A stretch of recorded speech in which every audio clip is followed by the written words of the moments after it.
You are listening to the Prosper Law Podcast. Learn how to reduce stress, have more time, and make more money. Come on in. I'm Greg McCollum, and I built a 7-figure criminal defense law firm. I formed Prosper Law to show criminal defense law firm owners who are desperate for success how to grow from under $200,000 to $1 million and beyond. Hi, Greg McCollum here with another edition of Prosper Law Podcast. Thank you for joining me.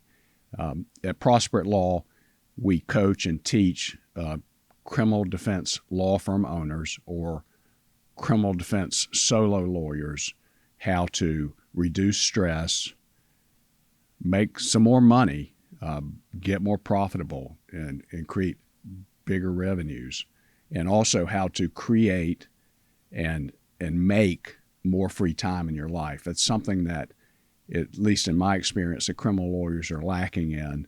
They don't have a lot of peace of mind. They have a tremendously high stress level. And maybe there are criminal defense lawyers that are making a ton of money and are doing extremely well. If so, they're probably not listening to this and are not interested in Prosper Law because they just don't need it. My experience, though, and all the criminal defense lawyers that I know personally, and this is not just where I live in my market in Myrtle Beach, and not just in South Carolina, but throughout the country, one of the things that I discovered when I was extremely active in the National Association of Criminal Defense Lawyers, which is where, a lot of big-time lawyers are there, and they're incredible lawyers and some of the best lawyers in the country, certainly the lawyers that you read about and see on television shows and see defending the next big case. Really, I think some of those lawyers do fairly well.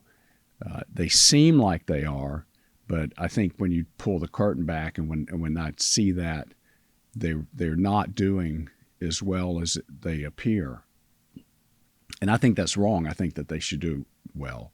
And some of the best and the brightest of those lawyers, they also do personal injury cases. And so in addition to doing criminal law, they do, what you call big personal injury cases, or they do other things where they're representing somebody who's a celebrity or somebody who's rich and famous, and if you look at the work they're doing for them, it's really not criminal defense law. And I think that they do that because they haven't figured out a way to make the money that they want to make just doing criminal defense law.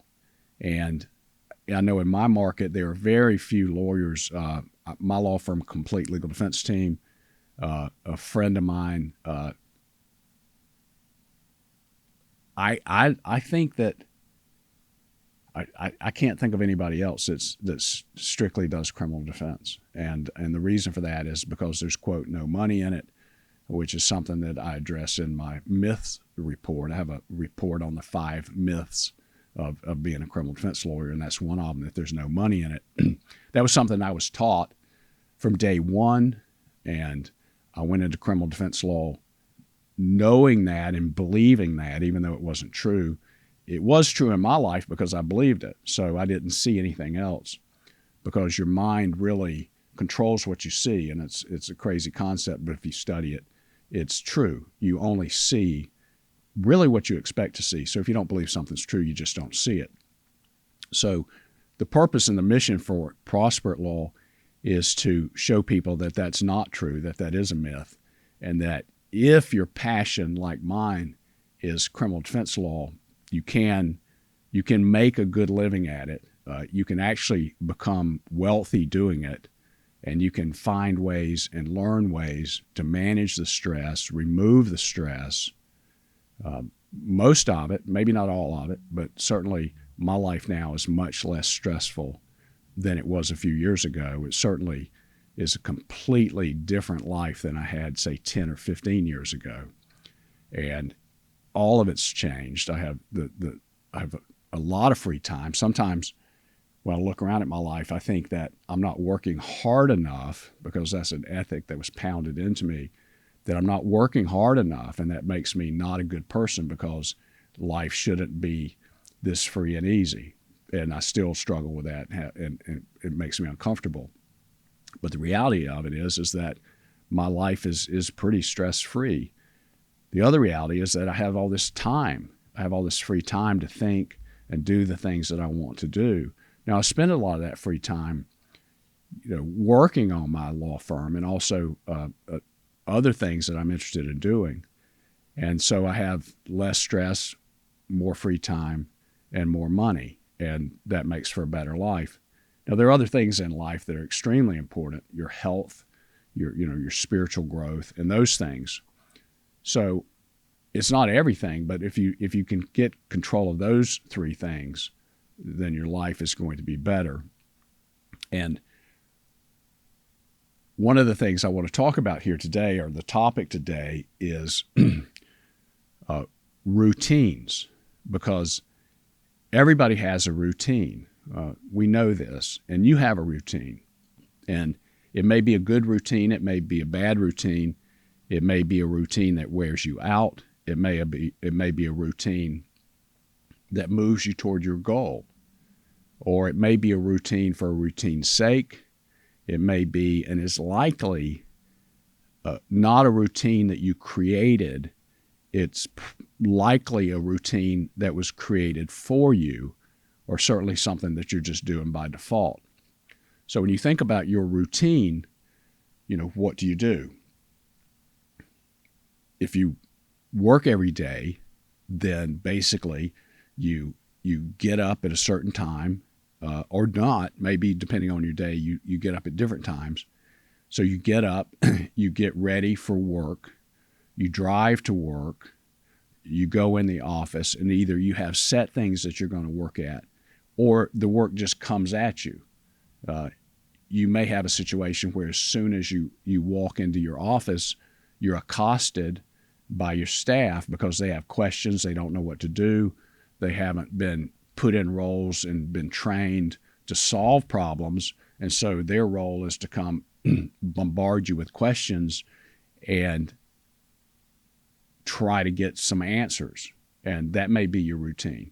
Or you may have a routine where you walk into your office and it's quiet and it's peaceful and everything's just humming along, and you go to your desk and you do whatever you do, whether that's check emails or work on a project or something like that. And then most people, not everybody eats lunch, but then chances are you have lunch, whether you eat at your desk or you have lunch meetings or that sort of thing. Then you have the afternoon, and then you go home and you do what you do when you go home, whether that's help your children with their homework or let the dog out or go for a walk or get some food out of the freezer and heat it up and turn on the television, and then do whatever you do in the evening, maybe talk on the phone, maybe get on the computer, and then go to bed, and then rinse and repeat. And you do that through your whole life. And so when you look at that routine, there are a couple of things to be aware of. One is that, where's that routine taking you?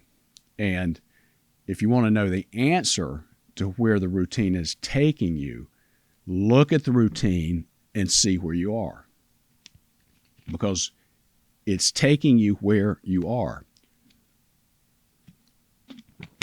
If you want to go somewhere else in life, if you want to be better next year than you are this year, if you want to change your life, if you want your life to look different, then examine your routine. If your routine hasn't changed in 10 or 15 years, or hasn't changed in 3 or 4 years, and you're in the same place that you were 3 or 4 years ago, there's a reason for that, because the routine is controlling your path and your destiny. And so be aware of that.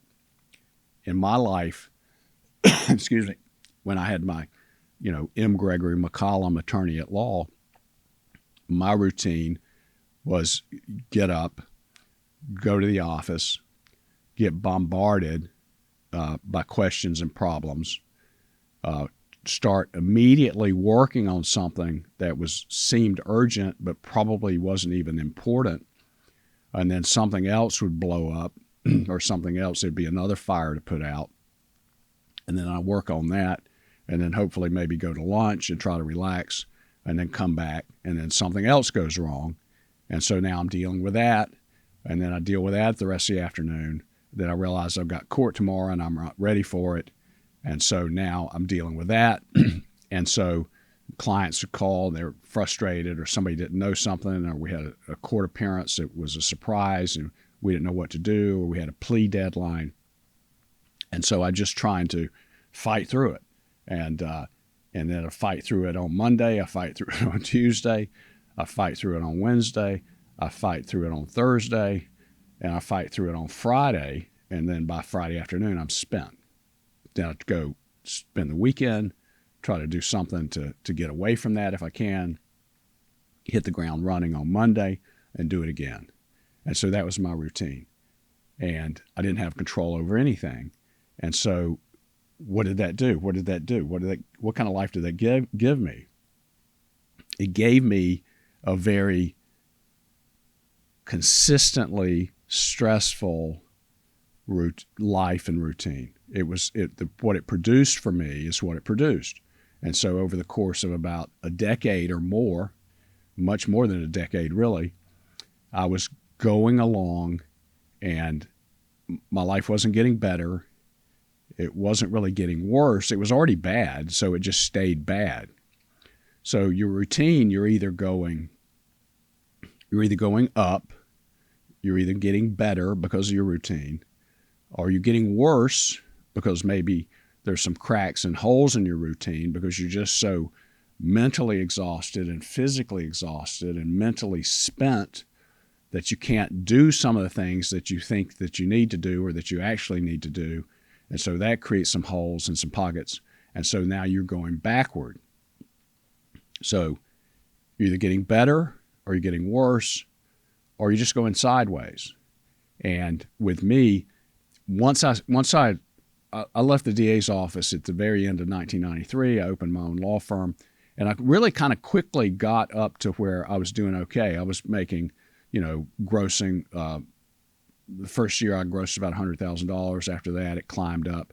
And then I think it got to where it's about, 200, 220, 240, something like that.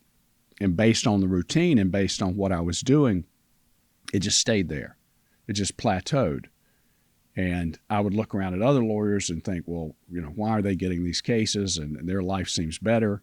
And I see on social media or whatever, they're taking these great trips with their family and they all look happy. And what's wrong with me? And my routine was just taking me where it was taking me.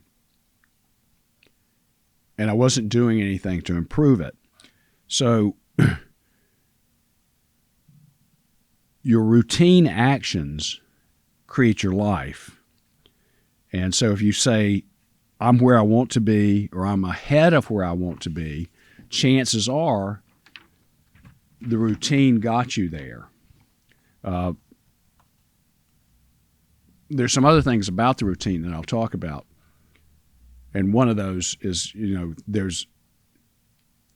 there can be just a routine for routine's sake. And if you're like me in your own social media and you're bombarded by all these ways to change your life, and they talk about, the 5 a.m. club, get up early, get your exercise in, study, meditate, whatever, do all these things, and then you start the day off right. So for at least 10 years, maybe longer, I got up every day at 5:30 a.m. So I would get up at 5:30 a.m. I would, drink some water, do a couple things, put on my running clothes on my run days, because I ran, 3 days a week religiously. It didn't matter if it was dark outside. It didn't matter if it was raining. It didn't matter if it was a thunderstorm. It didn't matter if it was freezing cold. It didn't matter and it doesn't freeze much in Myrtle Beach, but there's ice on the ground. It didn't matter. I'm out there. So on my run days, I'm out the door. I'm running, and I don't run that far. I run 2 miles. So I run, then I get back, try to cool down, jump in the shower, shave, get ready, get dressed, and then blast out the bedroom door. And then my children are there. My wife's gotten them ready to go to school because I drove them to school. They have to be at school at, early, like 7:30, 7:45 or something like that, or you're late. And so I'm running out the door with them. Then I take them and drop them off, and we play little games in the car on the way, and it was a really special time. And so then what happens is that I get to the office, and in that sense, it was good because I'd get to the office early, but I didn't really have something that was really moving my life forward. And then I'd deal with the office problems, go home, try to relax, have dinner, try to go to bed in a reasonable time, because if I'm getting up at 5:30, I'm going to bed, at 10. If I'm really exhausted, I may be going even earlier. So I had a good sleep routine. I had a good exercise routine. I had a pretty good routine with my children and my family. And there were health benefits for this. I was pretty healthy because of this. And I did other things on the other mornings where I'd get up and do, yoga, and then I'd write in my journal, and I would do things that I've been taught, and I did that religiously. And one of the things about it, though, is that in some respects, except for maybe the health benefits and the mental health benefits, it wasn't really moving me toward my goal. And there's this thing that I think, or I call it, is routine for routine's sake. Because when you're in a good routine, and that was a good, healthy routine, it kind of becomes an end in itself if you're not careful. Because it can give the illusion of growth, because you're getting up, you're getting a jump on the day. I think this one book I read said, get up at this time and chase the day. Don't let the day chase you. So I remember thinking that literally, I'm chasing the day. And when I would drive to work, I'm driving by other offices and other lawyers and people, and I'm thinking, oh, they're not at work yet. Oh, they're not at work yet. I'm at work. I'm getting to work. I'm doing really well. I'm going further, faster. And in a lot of respects, I wasn't. And then I've heard other people that I respect talk about routines, and they talk about getting up the 5 a.m. club and the cold plunge and all this stuff. And the lesson I've learned, and the lesson I've heard other people that I respect teach, is that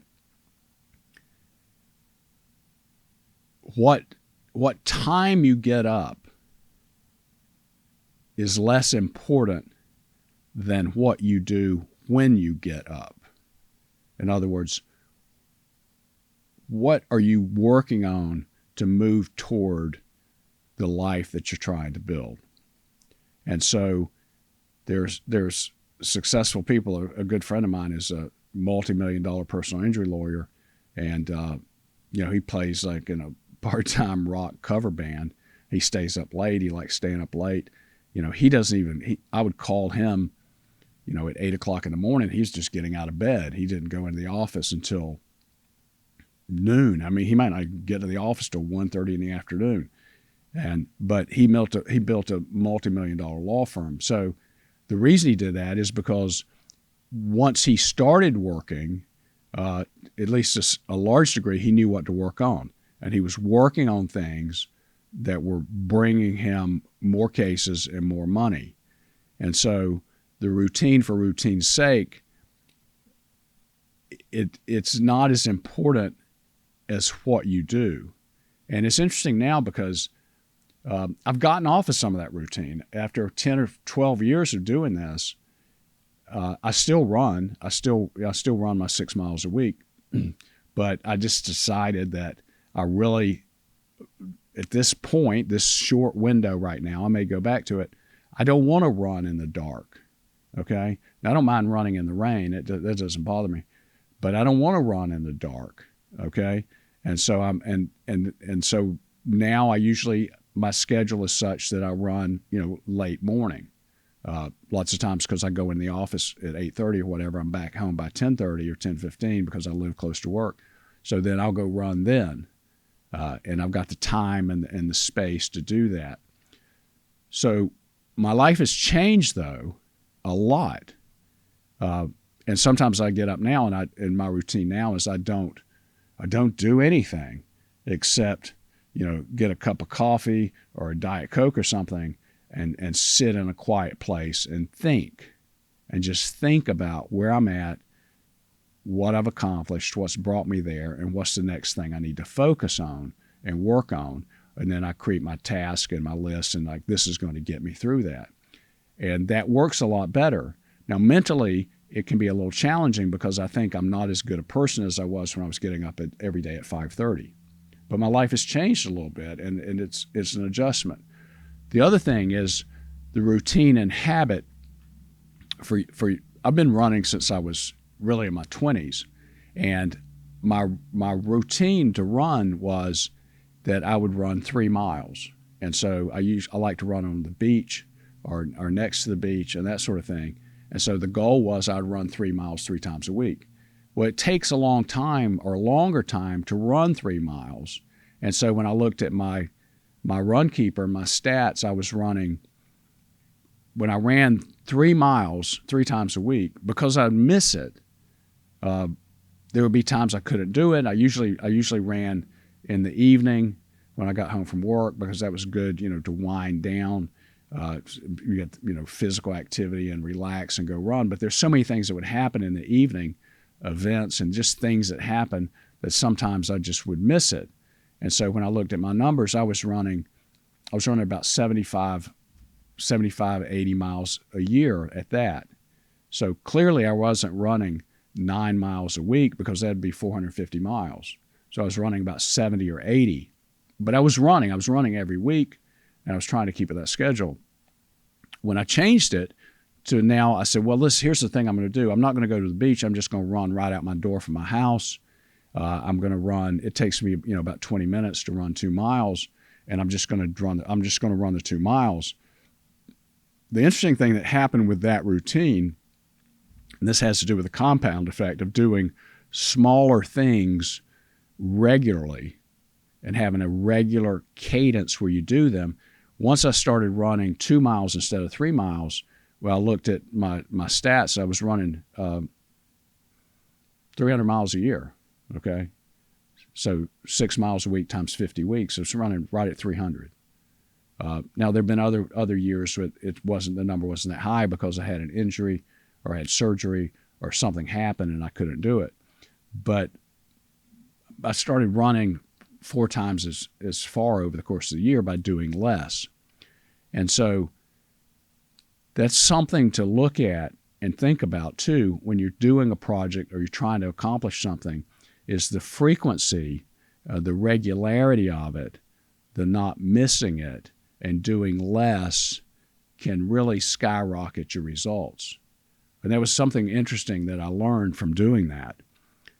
So the other thing too, and the main thing I would want to just stress to you, is that your routine will shape your life. And there are things in your life and in your law firm, there are things that are urgent and there are things that are important. And there are things that you have to do in your life, and there are things that other people can do. And one of the keys in that leverage is to start, and you don't have to do it all in one day, but you want to start offloading things that somebody else can do. Now, there are things that you must do. If you're a human being, there are things that you must do.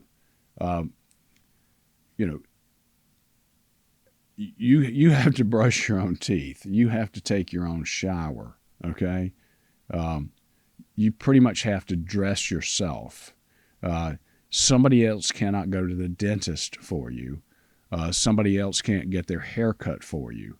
So there's a certain number of things that you must do.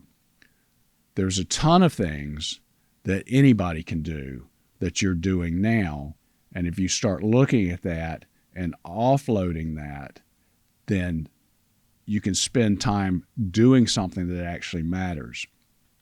So if you go back and you examine your routine and look at it two different ways, have you progressed this year from last year? Have you progressed now from 5 years ago? Are you moving up, down, or sideways? Whatever the result is, and you may be doing fantastic. You may be exceeding all your goals. You may be deliriously happy. Then it's because of your routine. It's because of the things that you do each day. But when you look at the routine, really examine the value of what you're doing. Is it what I call busyness? Is it tasky things? Or is it things that move you forward? And when you look at your goals, and if you don't have any goals because you don't think you can get anything done, or you cannot achieve anything, or you have this mental block about examining your ideal life because it's hopeless and useless and life sucks and nothing's going to work anyway, then that's a fundamental problem. But assuming that you've worked through that like mental garbage, then you should have at some time in the year, whether you plan your year in July or whether you plan it in January, whatever you do, you should have, 3 to 5 things that are important that you want to do or accomplish or that you want to improve. So when you look at your routine, the thing that you're doing, does that help you or not? Does that move you toward the goal? Does it move you sideways? Does it move you away from the goal? And I don't really have to explain this, because if it moves you away from the goal and you want to achieve the goal, then stop doing it. If it's moving you sideways and you don't want to stay the same, then that's not a high value thing to do. But the key to accomplishing what you want, the key to living your dream life, is basically what they call the power of no. If there's something in there that's not moving you toward that goal, then ask yourself, do I have to do this? What will happen if I don't do it? Because when you focus on some things, other things slip and slide, and that's normal. And if it won't derail your life, it's fine if it doesn't get done. A lot of the things that I think I need to do or have to do, they're really not that important. One of the things I've learned, and I discovered this, is who, not what. This needs to get done. Who's going to do it? And that also comes with surrounding yourself with great people. But if you don't have any people, it's just you, then look at, does this move me toward my goal or not? And look at, what do I do incrementally each day to build the life that I want? And I've heard over and over that people overestimate what they can accomplish in a year and underestimate what they can accomplish in 10 years. They overestimate what they can accomplish in a year and underestimate what they can accomplish in 10 years. So this doesn't happen overnight. Your routine will determine where you're going to be this time next year. So think about where you want to be. Think about where you are now. Think about where you were last year. If you don't change your routine and change your actions, then this time next year, you're going to be exactly where you are now, because your routine determines what you accomplish and where you're going. So I hope this is helpful. Thank you for listening. I'll see you next time. If you want to know more, go to prosperatlaw.com. We show criminal defense law firm owners how to reduce stress, have more free time, and make more money. Thanks for listening.